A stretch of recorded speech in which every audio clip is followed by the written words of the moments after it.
मेरे तन से प्राण निकले गुरु सेवा करते करते। यही आशा है मेरे सद्गुरु, कह दो मैं डरते डरते। मेरे तन से प्राण निकले गुरु सेवा करते करते। मेरे तन से प्राण निकले गुरु सेवा करते करते। यही आशा है मेरे सद्गुरु, कह दूं मैं डरते डरते। यही आशा है मेरे सद्गुरु, कह दूं मैं डरते डरते। हरि ओम हरि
कब तक आड़े रहेंगे। सेवा में, भगवान के भजन में कोई भी आड़े नहीं आना चाहिए। भगवान के भजन में संसार को महत्व देते हैं, पुत्र और परिवार को महत्व देते हैं, रिश्ते और नातों को महत्व देते हैं। लेकिन साधक कहता है ये जग जंजाल दाता कब तक पड़े रहेंगे, जन्मों जन्म के खाते कब तक अड़े रहेंगे, क्या हर जन्म में यही करते रहेंगे। सेवा से अंतःकरण शुद्ध होता है, शुद्ध अंतःकरण में ही भगवान की भक्ति, भगवान की कृपा और गुरु की कृपा टिकती है। इसलिए जग जंजाल दाता कब तक अड़े रहेंगे, जन्मों जन्म के खाते कब तक पड़े रहेंगे। इसलिए सेवक फल मांगे नहीं, करे सेवा दिन रात। कहे कबीर का दास पर, फिर काल करे नहीं घात। हमारे गुरुदेव नगर नगर नगर नगर घूम घूम कर भगवान की भक्ति की अलग जगाते हैं, सनातन संस्कृति के ज्ञान को घर घर तक पहुंचाते हैं। तो क्या हम अपने बापूजी के ज्ञान को घर घर तक नहीं पहुंचा सकते, जन जन तक नहीं पहुंचा सकते? वो इस उम्र में भी जैसे उन्होंने गुरुदेव साईं लीलाशाह बापूजी के ज्ञान को बचा कर उस ज्ञान को हर घर तक पहुंचाया, ऐसे ही हम भी अपने गुरुदेव के ज्ञान को, अपने गुरुदेव के विचारों को, अपने गुरुदेव के संकल्प को पूरे ब्रह्मांड में, पूरे विश्व तक फैलाएंगे। उसके लिए चाहे जो भी करना पड़े। इसलिए ये जग जंजाल दाता कब तक पड़े रहेंगे, जग जंजाल दाता कब तक पड़े रहेंगे। जन्मों जन्म के खातिर जन्मों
सदगुरु के राह से भटकाती है।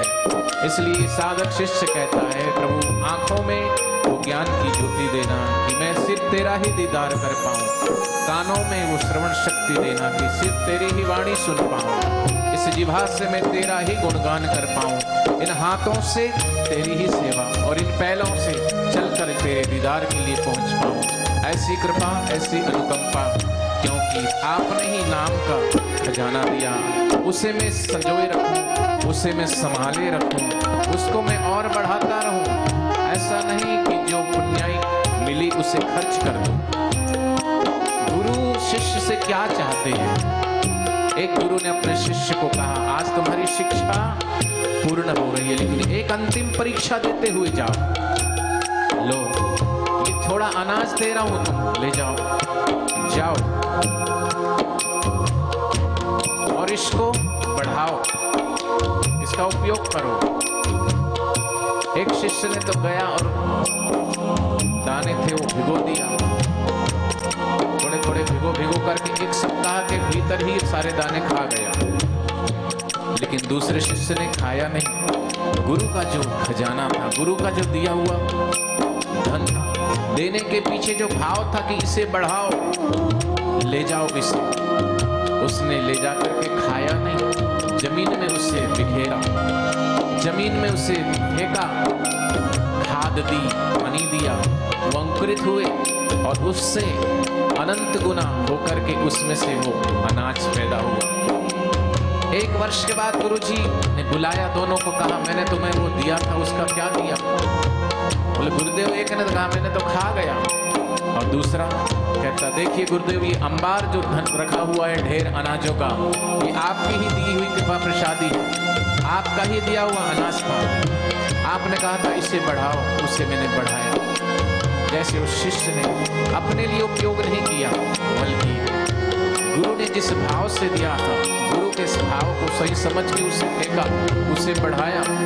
ऐसे हमको जो नाम धन खजाना मिला, उसे हम ये दे दो, ये प्राप्त हो जाए, थोड़े से हर्ष में हर्षित होकर के उस पुण्याई को हम नष्ट ना करें, बल्कि सदगुरु का दिया हुआ नाम धन का खजाना, हम उस खजाने को जपते जपते अनंत गुना उसे बढ़ाएं और अंत में उस परमात्मा में ही विलीन हो जाए, उस परमात्मा को ही पाले।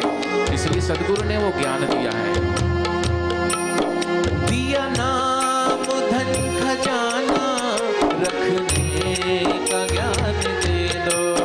दिया नाम धन खजाना, रखने का ज्ञान दे दो। पांचों खड़े हैं दुश्मन, बचने का ज्ञान दे दो।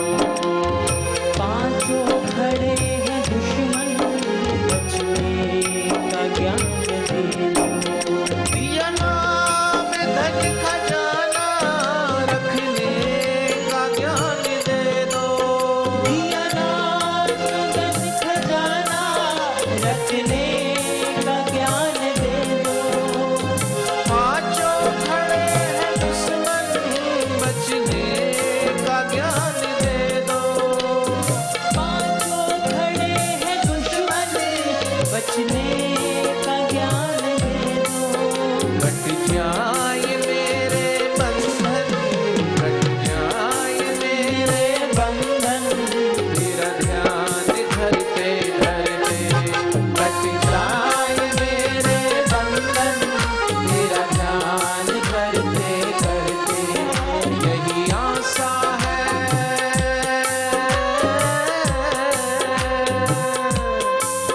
यही आशा है